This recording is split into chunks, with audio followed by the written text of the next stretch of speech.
خۆتان لە بێتووەم کاتتان باش بینەرانی خۆشەویستی تەلەڤیزیۆنی کۆمەڵە بە یارمەتی هاوڕێیانی هاوکارم لەگەڵتانم بۆ پێشکەشکردنی گەشتی هەواڵەکانی ڕۆژی دووشەممە سەرەتا سەردێڕەی گرنگترین هەواڵەکان.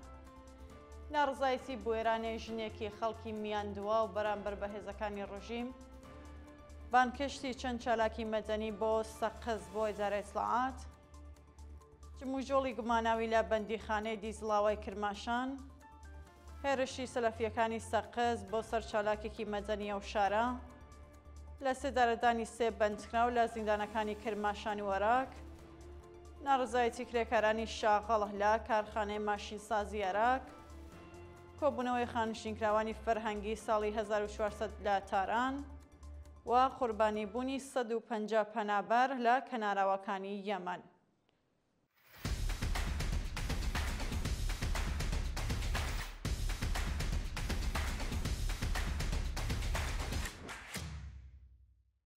ناڕزایەتی بوێرانەی ژنێکی خەڵکی میاندووە و بەرامبەر بە هێزەکانی ڕژیم.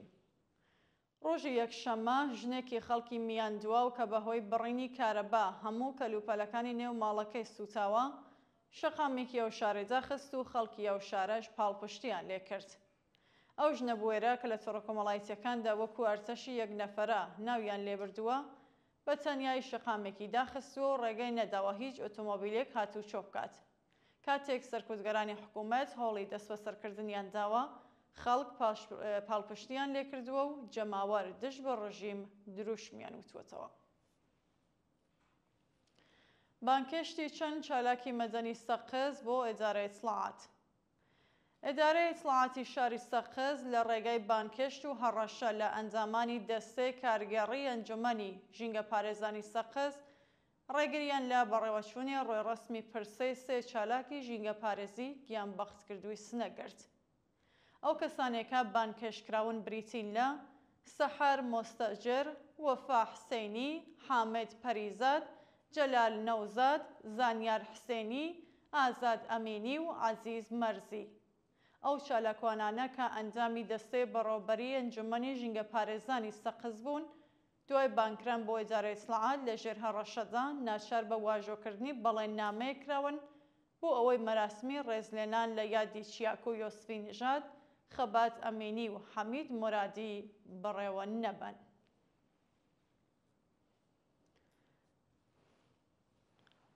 جموجۆڵی گوماناوی لە بەندیخانەی دیزڵاوای کرماشان. بەپێ راپۆرتی کانونی مافی مرۆڤی کوردستان، کارگەکانی نێو زیندانی دیزڵاوای کرماشان داخراون و بڕیار دراوە هەموو زیندانیانی چاوانە کۆمەڵایەتیەکان کە حکمی کەمتر لە 1 ساڵ بەندکرانیان هەیە ئازاد بکرێن. بە وتەی چالاکانی مافی مرۆڤ، داخستنی کارگەکان و نەدانی حەقدەستی بەندکراوان، هەروەها ئازادی کۆمەڵێک لە بەندکراوانی چاوانە کۆمەڵایەتیەکان بەدانانی وەستێقە گومانی لای چالاکانی مەدەنی ساز کردووە و چالاکانی مافی مرۆڤ نیگەرانی تەندروستی بەندکراوانی سیاسی ڕاگیرا و لۆ زیندانەدان. هێرشی سەلەفیەکانی سەقز بۆ سەر چالاکێکی مەدەنیە و شارە. ڕۆژی شەممە 11 گەلاوێژ گروپێک لە سەلەفیەکانی شاری سەقز کە هاوکاری لەگەڵ ناوەندە ئەمنیەتیەکانی ڕژیمیش دەکەن، هێرشیان کردوێتە سەر چالاکێکی مەدەنی بە ناوی ئەیوب جەوانپور و ناوبراویان بریندار کردووە. بە وتەی سەرچاوەکانی هەواڵ، ئەیوب جەوانپور لە ئاست بڕینی کارەبا ناڕزایەتی دەربڕیوە و باگردانی لاستیک شەقامێکی داخستووە، بەڵام 15 کەسی تونداژوی سەلەفی بە بیانووی سووتاندنی قورعان بە 5 ئۆتۆمۆبیلەوە هێرشیان کردووەتە سەری و ناوبراویان بریندار کردووە. ناسناوی 3 کەس لە هێرشبەرەکان بریتیە لە پەیمان غەفاری، عیسا ئەمینی و کەسێک بە پاشناوی براخاسی. لە سێدارەدانی سێ بەندکراو لە زیندانەکانی کرماشانی وەراک. بەیانی یەکشەممە حکمی عەدامی سێ بەندکراو بە تۆمەتەکانی مەحاربە پەیوەندیدار بە مادەی هۆشبەر و کوشتنی بانقەز لە زیندانەکانی کرماشانی وەراک جێبەجێکرا. بەپێ راپۆرتەکان 2 بەندکراو بە ناوەکانی موسلێم جەلالی و فەریبۆرز حەقی بە تۆمەتەکانی مەحاربە و پەیوەندیدار بە مادەی هۆشبەر لە زیندانی کرماشانی عەدام کراون. هەروەها سزای سێدارەی بەندکراوێک بە ناوی ڕەسوڵ عەرەبی بە تۆمەتی کوشتنی بانقەس لە زیندانی عێراق جێبەجێ کراوە. سازکردنی دووهەمین پەروەندەی قەزایی بۆ سەجاد حاری چالاکی مەدەنی کورد. ڕۆژی یەکشەممە جەلسەی دادگایکردنی سەجاد حاری لە دادگای انقلابی تاران بەڕێوە چوو، ناوبرا بە وەسیقەی قورسی 1 ملیار تمەنی لە زیندان ئازاد کرا. بەپێی راپۆرتەکان، سەجاد حاری لە پەروەندەیەکی تازەدا بە تێکدانی بیرۆڕای گشتی لە ڕێگەی بڵاوکردنی پڕۆپاگەندە، تۆمەتبار و ڕۆژی ڕابردوو جەلسەی دادگایکردنی لە دادگای انقلابی تاران بەڕێوە چووە. ئەو چالاکە مەدەنیە بەرگری لە خۆی کردووە و دواتر بە دانانی وەسیقەی 1 ملیار تمەنی لە زیندان ئازاد کراوە. ناڕزایەتی کرێکارانی شاغڵ لە کارخانەی ماشینسازی عێراق.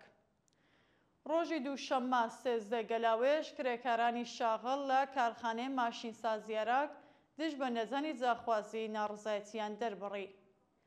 بەپێی زانیاریەکان 1500 کرێکاری شاغڵ لە کارخانەی ماشینسازی عێراق ماوەی چەند مانگە حەقدەستیان وەرنەگرتووە و بەڕێوەبەرانی ئەو ناوەندە هیچ بایەخێکیان بە دۆخی سەختی معیشەتی کرێکاران نەداوە.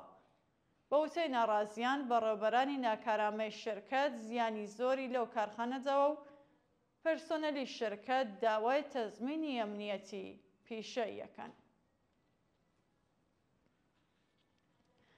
کۆبوونەوەی خانشینکراوانی فەرهەنگی ساڵی 1400 لە تاران.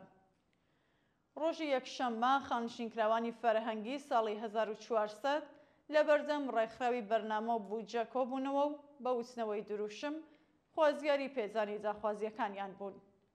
بە وتەی ناڕازیان 46 مانگ بەسەر بەڵێنی دەوڵەت بۆ پێدانی حەقی ڕیزبەندی پیشەکان تێپەڕیوە، بەڵام بەرپرسانی دەوڵەت هێشتا بەڵێنەکانیان جێبەجێ نەکردووە. خانشینکراوان بە بەدەستەوەگرتنی پلاکار دروشمیان بەرز کردەوە و خوازیاری زیادکردنی حەقدەست، بەهرەمەندبوون لە دەرمانی خۆڕایی و هاوسانسازی حەقدەستەکانیان بوون.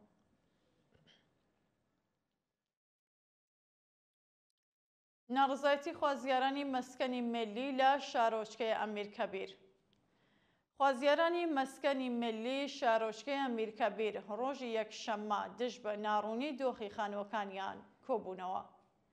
پێشتر بەڕێوەبەرانی پرۆژەی مەسکەنی ملی شارۆچکەی ئەمیرکەبیر بەڵێنیان دابووکە بە نرخی 750 ملیۆن تمەن خانوو بۆ خوازیارانی مەسکەنی ملی ساز بکەن، بەڵام چەند ساڵ بەسەر بەڵێنەکانیان تێپەڕیوە و نەک خانووەکانیان ساز نەکراوە، بەڵکو خاوەن پرۆژەکە داوای 2 ملیار تمەن پارەی دیکەی کردووە.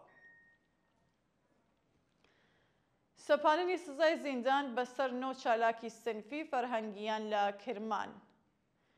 لە درێژەی سیاسەتی سەرکوتی چالاکانی سنفی لە ئێران، لەقی یەکی دادگای انقلابی کرمان ڕۆژی یەکشەممە 9 معالمی ئازادیخوازی ئەوەستانەی بە زیندانی تەعزیری مەحکوم کرد. بەپێی بڕیاری دادگای انقلابی کرمان، مەجید نادری و حسین ڕەشیدی زەرەندی معالیمانی خانشینکراو با تۆمەتەکانی دامەزراندنی گروپی نایاسایی، ئەندامەتی لە گروپە نەیارەکانی ڕژیم، تەبلیغدژی نیزام و بێڕێزی بە ڕێبەری هەر یەکەو بە 1 ساڵ و 8 مانگ زیندانی تەعزیری مەحکوم کراون و محەممەد ڕەزا بێهزادپور بە هەمان تۆمەت بە 1 ساڵ و 4 مانگ زیندان سزادراوە. فاتمە یەزدانی، میترا نیکپور، زەهرا عەزیزی، لەیلا ئەفشار و شەهناز ڕەزایی شەریفابادی با تۆمەتەکانی ئەندامەتی لە گروپە نایارەکانی ڕژیم و تەبلیغدژی نیزام هەر یەکەو بە 10 مانگ زیندان مەحکوم کراون و محەممەد مستعلیزادە بە تۆمەتی ئەندامەتی لە کانونی سنفی بێمۆڵەت لە کارەکەی دوورخراوەتەوە.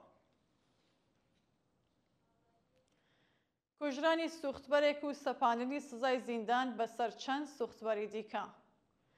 ڕۆژی یەکشەممە سوختبەرێک بە ناوی سەمەد گومشادزەهی بەهۆی چەقینەوەی مین گیانی لەدەستا و دادگۆستەری هۆرمۆزگان سزای 90 ساڵ زیندان و جەریمەی ماڵی قورسی بەسەر 16 سوختبەردا سەپاند. بەپێی راپۆرتی حاڵبەش، سوختبەرێک بە ناوی سەمەد گومشادزەهی بەهۆی چەقینەوەی مین لە سنووری ڕووتاک لە شارستانی گۆڵشەن گیانی لەدەستاوە. پێشتر و هەر لەو سنوورە شارۆمەندێک بە ناوی سەلیم ڕێگی تەمەن 27 ساڵ بەهۆی تەقینەوەی مینی چێندراوی سوپای پاسەران هەردوو لاقی قەتع کرابوو. هەروەها سەرۆکی دادگۆستەری هۆرمۆزگان ڕۆژی ڕابردوو ڕایگەیاند 16 سوختبەر کە ئەنجامی گروپێکی قاچاقی سوتەمەنی بوون سەرجەم بە 90 ساڵ زیندان و جەریمەیەکی ماڵی زۆر مەحکوم کراون. خۆپێشاندانی هەزاران کەسی خەڵکی کەرانەی باختەری دژ بە ئیسرائیل. ڕۆژی یەکشەممە 12 گەلاوێژ هەزاران شارۆمەندی فەلەستینی دانیشتووی کەرانەی باختەری دژ بە کۆمەڵکوژی خەڵکی غەزا لەلایەن ئیسرائیلەوە خۆپێشاندانیان کرد. بەپێی راپۆرتەکان خۆپێشاندەران بە وتنەوەی دروشم دژ بە دەوڵەتی نەتانیاهو برسی ڕاگررتنی خەڵکی غەزە و ژینۆسایدی دانیشتووانی و باریکەیان بە توندی مەحکوم کردووە و خوازیاری کۆسایی هێنان بە شەڕ بوون. ناڕازیان هەروەها خوازیاری کاردانەوەی کۆمەڵگای جیهانی بەرامبەر بە پێشێلکاریەکانی ئیسرائیل لە کەرانەی باختەری بوون. جێگەی ئاماژەیەەکە لە هێرشەکانی 24 کاتژمێری ڕابردووی ئیسرائیل بۆ سەرکەرتی غەزە 79 فەلەستینی گیانیان بەخت کردووە و 9 شارۆمەندی دیکەش بەهۆی برسیەتی گیانیان لەدەستاوە. دووە هەواڵ قوربانیبوونی 150 پەنابەر لە کەناراوەکانی یەمەن. ڕۆژی یەکشەممە بە لەمێک لە کەناراوەکانی یەمەن وەرگەڕا و بۆ هۆیەوە 144 پەنابەرگیانیان لەدەستا. بە وتەی بەرپرسانی دەوڵەتی یەمەن بەهۆی خراپی کەشوهەوا بە لەمێک بە 154 سەرنشینی خەڵکی ئیتیۆپی لە کەناراوەکانی ئاحور لە ئۆستانی ئەیبەن وەرگەڕاوە و تەنیا 10 کەسیان ڕزگار کراون و 144 کەس گیانیان بەخت کردووە کە تەرمی بەشێکیان دۆزراوەتەوە. بینەرانی خۆشەویست هەواڵەکانتان پێشکەشکرا هەر شاد و ئاسوودە بن.